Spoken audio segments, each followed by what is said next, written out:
أعوذ بالله من الشيطان الرجيم. بسم الله الرحمن الرحيم. الحمد لله الذي أنزل على عبده الكتاب ولم يجعل له عوجا قيما لينذر بأسا شديدا من لدنه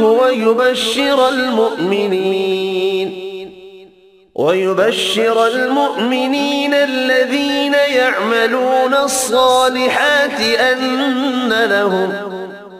أن لهم أجرا حسنا ماكثين فيه أبدا، وينذر الذين قالوا اتخذ الله ولدا ما لهم به من علم ولا لآبائهم، كبرت كلمة تخرج من أفواههم إن يقولون إلا كذبا.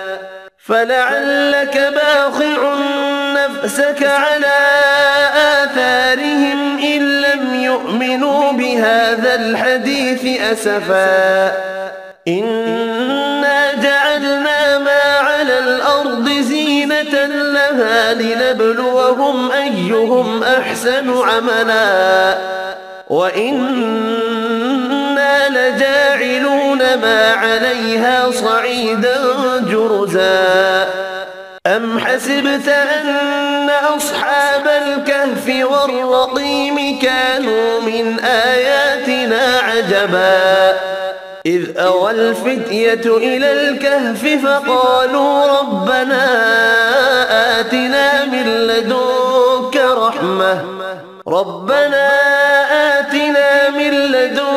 رحمة وهيئ لنا من أمرنا رشدا.